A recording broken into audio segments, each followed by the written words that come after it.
Por ahí andan rumores que quieren empezarse a vengar de la gente honrada, al azar. Hagan eso y no va a haber un tiempo de comida en las cárceles. A veces anda con gorra. Siempre tengo 44 años, hijo. Tema porque el presidente de El Salvador, Nayib Bukele, arremetió contra la exmandataria chilena Michelle Bachelet luego de que ella criticara duramente su guerra contra las pandillas. La administración de Donald Trump en Estados Unidos se ha convertido en el principal escudo internacional del presidente Nayib Bukele.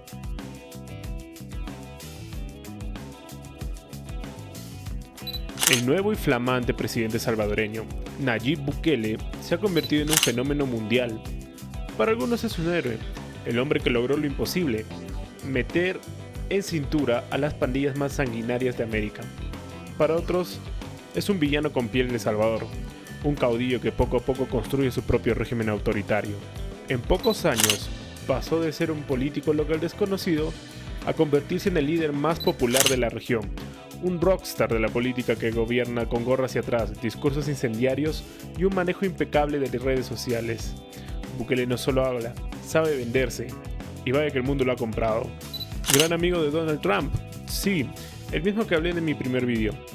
Están haciendo un trabajo increíble por su país, y agradecemos su colaboración porque desean detener la delincuencia. Y nosotros también, y es muy eficaz. Y quiero saludar al pueblo de El Salvador y decirles que tienen un presidente excepcional. Donald Trump a Nayib Bukele, 14 de abril del 2025. Y duro detractor de Nicolás Maduro, a quien hoy ataca sin piedad. Pero, ¿siempre fue así Nayib Bukele?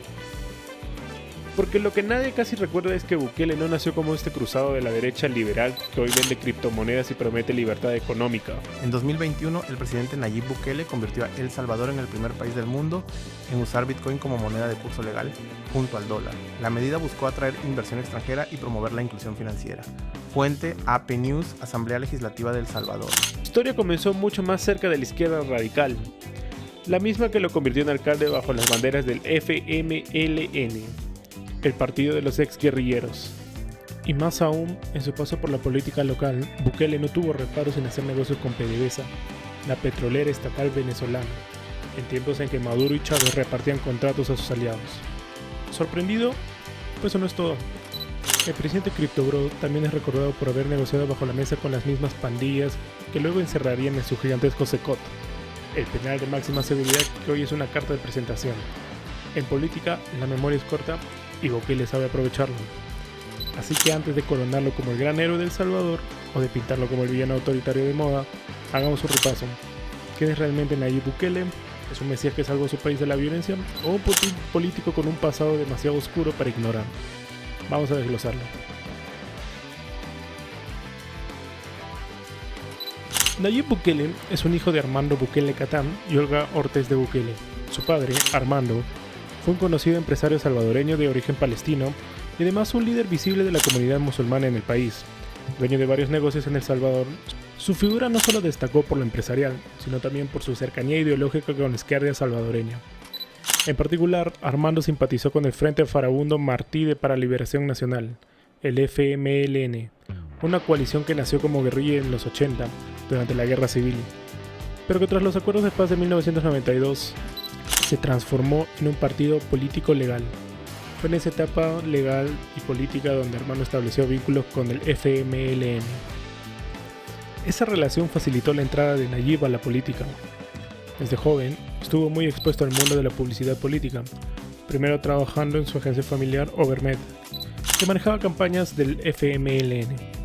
Esa experiencia lo catapultó a su primer cargo político, la alcaldía de Nuevo Cuscatlán, en 2012, representando justamente el partido de izquierda. Así, los inicios de Bukele en política no fueron como el dirigente independiente y liberal en el que después se transformaría, sino como un joven político surgido de las filas del FMLN, siguiendo una puerta de entrada abierta en parte por las conexiones de su padre. Bukele empezó en el municipio de Nuevo Cuscatlán, ya con la imagen de alcalde cool. Desde el inicio, dirigió gran parte de su comunicación hacia los jóvenes, utilizando un discurso fresco, moderno y alejado del tono tradicional de la política vieja salvadoreña. Durante su gestión, impulsó becas para estudiantes, concretó algunos proyectos de infraestructura, lo que le dio una imagen de eficiencia y cercanía con la población. Aunque se trataba de un municipio relativamente pequeño, su estilo diferente y su habilidad para vender logros lo convirtieron rápidamente en una figura reconocida, mucho más allá de sus límites de la comunidad. Luego del éxito de Nuevo Cuscatlán, Bukele decidió dar el gran salto, la alcaldía de San Salvador. Su gestión municipal fue la carta de presentación que le abrió las puertas de la capital, y gracias a sus antecedentes y popularidad logró quedarse con el puesto. Ya en el cargo, se vendió como un alcalde moderno y eficiente. Recuperó espacios públicos, impulsó programas sociales y culturales dirigidos a los jóvenes. Se movía como pez en el agua en las redes sociales. Poco a poco, Nayib comenzaba a construir esa figura de rockstar político, un líder fresco que rompió los moldes de la política tradicional. Pero como todo en política, lo que brilla hacia afuera no siempre es lo mismo que ocurre por dentro. Mientras la imagen pública de Bukele era la de alcalde cool y eficiente, bajo la mesa se cocinaban conexiones con un gobierno inesperado, el chavismo venezolano a través de los convenios de Alba Petróleos y PDVSA. Un reporte publicado por EV Consultants, un tanque de pensamiento de Washington DC, reveló que los funcionarios y allegados a Nayib Bukele estuvieron vinculados a un esquema masivo de lavado de dinero proveniente de la petrolera venezolana PDVSA. ¿Cómo? A través de Alba Petróleos, un consorcio fundado en 2006 en El Salvador y financiado casi en su totalidad con dólares de petróleo venezolano. En el papel, sus empresas estaban dedicadas a rubros tan variados como la agricultura, finanzas o aviación, pero en la práctica, entre 2007 y 2017, Alba Petróleos habría hecho desaparecer alrededor de $1.000 millones mediante compañías offshore y fraudes financieros. El informe asegura que Bukele y sus compañías de su familia recibieron al menos $2 millones en préstamos de Alba Petróleos, justo cuando el consorcio ya mostraba números inflados e irracionales.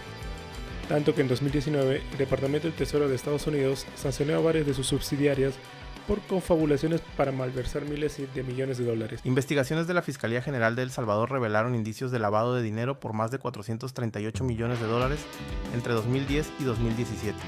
Entre las irregularidades detectadas se incluyen donaciones que superan las utilidades de la empresa y operaciones sin justificación a favor de empresas nacionales e internacionales. Fuente expedientepublico.org. Las conexiones no terminan ahí. El reporte también apunta a la relación de Bukele con José Luis Merino, ex comandante guerrillero del FMLN y uno de los hombres fuertes de Alba Petróleos. El Congreso de los Estados Unidos ha pedido sancionar a Merino por sus vínculos con redes internacionales de crimen organizado. Según la investigación, Merino todavía mantiene influencia en la administración Bukele, especialmente a través de Eric Vega, asesor presidencial señalado como intermediario con inversionistas relacionados con PDVSA e incluso con el capital ruso. En 2019, poco después de que Bukele llegara a la presidencia, la Fiscalía salvadoreña allanó al menos 23 empresas de Alba Petróleos, incluyendo Inverbal S.A., de donde el propio Bukele habría recibido casi $1.9 millones a título personal. El caso por lavado de dinero sigue abierto, pero hasta ahí no se conocen resultados concluyentes. Y aunque el gobierno salvadoreño ha negado cualquier vínculo con Merino y los hallazgos dejan una pregunta flotando en el aire: ¿puede hablarse de transparencia cuando en las sombras persisten nexos con estructuras señaladas por corrupción, lavado y crimen organizado? Y es que en política la memoria suele ser corta. Hoy Bukele aparece como el gran enemigo de Maduro y del chavismo, pero en el pasado su entorno no dudó de beneficiarse de la maquinaria económica creada por Caracas. En el 2017, el partido FMLN expulsó a Nayib Bukele por conducta revoltosa y rebelde. Lo acusaron de cometer actos difamatorios y descalificar a miembros del partido. Ni corto y perezoso, ese mismo día anunció su desvinculación. Y apenas 5 días después fundó su propio partido, Nuevas Ideas, con la bandera de romper la hegemonía de Arena y el FMLN, dos gigantes tradicionales de la política salvadoreña. En 2019, con la popularidad ganada en las alcaldías de Nuevo Cuscatlán y San Salvador, Bukele ganó las elecciones presidenciales. Una victoria histórica, la primera vez en 30 años que un candidato fuera de Arena o el FMLN llegaba al poder. La clave: una campaña intensa en redes sociales, un discurso fresco y la imagen de un presidente cool. Pero muy temprano en su mandato, Bukele jugó otra carta mucho más oscura: negociar con las pandillas. Reportajes de investigación y documentos judiciales en Estados Unidos revelaron que emisarios de su gobierno entraron a las cárceles para pactar con líderes de la MS-13 y el barrio 18. El trato: beneficios carcelarios y reducción de penas a cambio de menos homicidios y apoyo político a nuevas ideas. Aunque Bukele negó todo, las pruebas siguen pesando en procesos judiciales en ambos países.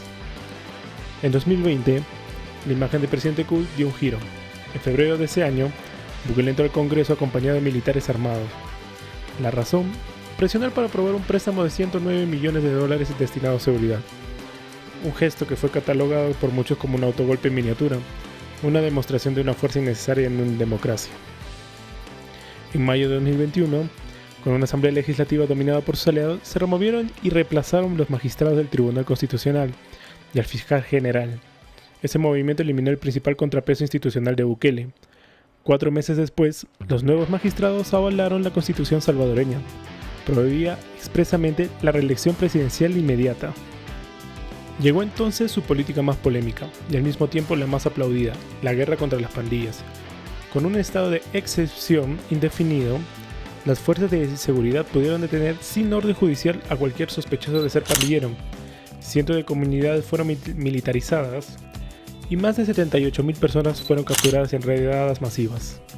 El punto culminante: el Secot, una megacárcel de máxima seguridad con capacidad para 40.000 internos, construida como un símbolo de la mano dura de Bukele.